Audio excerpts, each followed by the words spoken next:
Fight Geeks, what is good? It is UFC 279 predictions today. It has been a total mess of a situation, from missing weight, from backstage fights, from all this nonsense. But here we are now. I had to wait to make these predictions because I didn't know who the heck was actually going to be fighting. So we finally know the final 3 fights of the night, which I'm going to be predicting.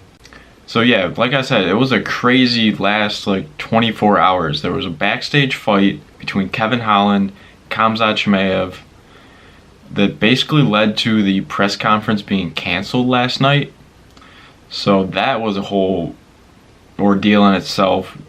As I'm recording this, there is no video of that right now, but if there is, it'll be on our Instagram. And then today, Khamzat Chimaev missed weight because of a medical issue, where basically Dana White said that doctors came up to his hotel room and told him it's not safe to keep cutting weight. So he weighed in at 7.5 pounds over the limit. He weighed in at 178.5, while Nate Diaz weighed in at 171. That just made everything a lot more harder for this matchmaking. So I want to give a shout out to Hunter Campbell, and I'm sure Dana White did have some say in this, but I guess Hunter Campbell was the lead man in getting all this done. So let's start it off with the first new fight that was announced. Leach versus Daniel Rodriguez. Originally, it was supposed to be Tony Ferguson fighting Leach and Daniel Rodriguez fighting Kevin Holland, but that all got switched up. So now we have Leach and D-Rod. And for this one, I'm a little split on this fight. I really only seen Li Jingliang lose to Khamzat, and I'm gonna be honest, guys, I have never watched Daniel Rodriguez fight, but I know he has 2 losses. But I'm gonna give my prediction. I'm gonna give this one to Leach. He's been really confident this week. If you've seen on Twitter, everyone's showing love to him. So I'm just going to say, if everything's working out how it is this weekend, Leach is going to get the win. Now, he is at a 10-pound disadvantage because originally Daniel Rodriguez, he weighed in at 180 pounds, while Li Jingliang was around the 170 range. So that made it a whole catchweight bout where I guess Li Jingliang just kind of got the short straw here, if that makes sense.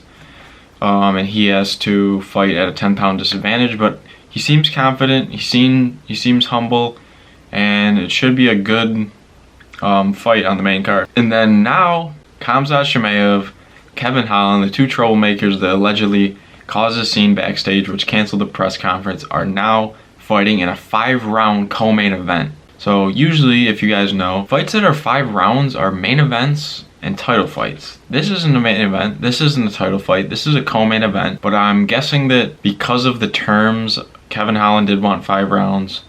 I'm sure Chimaev didn't care that much. There really hasn't been anything about it, but I'm just assuming. So they gave him a 5-round co-main event, which is awesome. Kevin Holland saying he better not get into the 4 or 5 rounds because it's going to be over for Chimaev. Chimaev obviously smash, but for this one I'm gonna go with my heart. One of my favorite fighters, Kevin Holland, trailblazer, man. I'm gonna take Kevin Holland in this one to defeat Khamzat Chimaev, give him his first loss, and just kind of end off his week how it should be. You know what I mean? He messed up the week, all these distractions and whatnot. I think that it's just gonna be a downfall for Khamzat. So Kevin Holland, we're rooting for you. Let's go. And then the main event that everyone wanted once they heard Tony Ferguson was on the card, and no one really understood why Nate was fighting Chimaev. But we have Tony Ferguson versus Nate freaking Diaz, boys and girls. Great job, UFC, for making this fight happen. This was amazing news to actually become official tonight on the live stream, so that was awesome. And this one is gonna be kind of sad. It's one of those ones you don't want to see a loser where you like both fighters. You know what I mean? Tony Ferguson, a legend in his own right. Nate Diaz, a legend in his own right. So I am honestly very torn on picking a winner for this fight. I'm assuming it's going to be a bloodbath, which is going to be entertaining for us fans. And the biggest winners out of this fight are the fans. Nate Diaz, obviously, potentially, most likely his last fight in the UFC. Tony Ferguson, I want to say he's on a 5 losing streak. Like, both ways, if they win it, it's just like, it feels good if both results happen.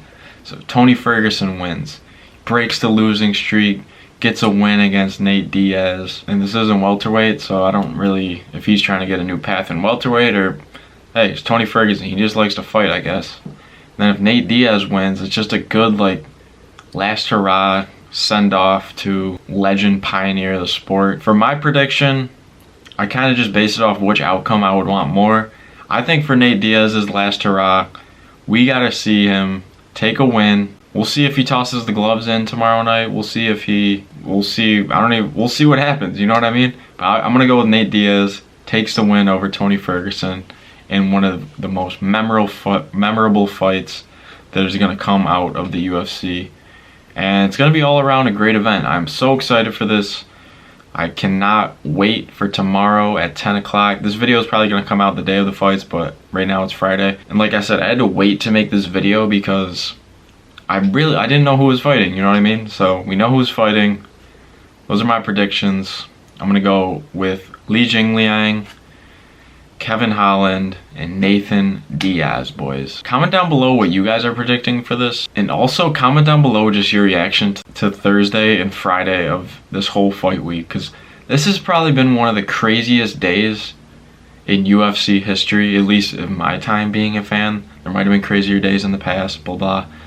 But this has definitely been one of the craziest days in UFC history, in my viewing experience. Let me know your thoughts and just your kind of reactions to everything that came out of these last couple days. But other than that, guys, it's going to be a great fight tomorrow night. We're going to, at least I want to try to do an Instagram live after the fight. Just kind of depends on what happens after that. So I'm not going to promise an Instagram live, but I want to do one. And maybe we'll get some of you guys in there to join us in the live, and we can answer questions, talk about the fight, and maybe have some arguments. But if you guys did enjoy this predictions video, drop a like, comment down below, subscribe. If you guys are wondering where the podcast is, it's honestly just been a lot of stuff, you know what I mean? Life comes before your hobbies, you know, we got work and all that kind of stuff. And just stuff that is out of our control. So we do want to get a podcast to you guys soon. Hopefully we can get a 279 podcast. Then we'll also be able to predict Song Yadong versus Corey Sandhagen, which is the 17th. So that's going to be exciting. And then, yeah, UFC 280 is going to be right around the corner, October 22nd. That's going to be awesome. But like I said, guys, drop a like if you enjoyed. Comment down below your thoughts on UFC 279, all the craziness of this event. And subscribe if you enjoyed this video and if you're new. And I'll see you guys in the next video. Peace.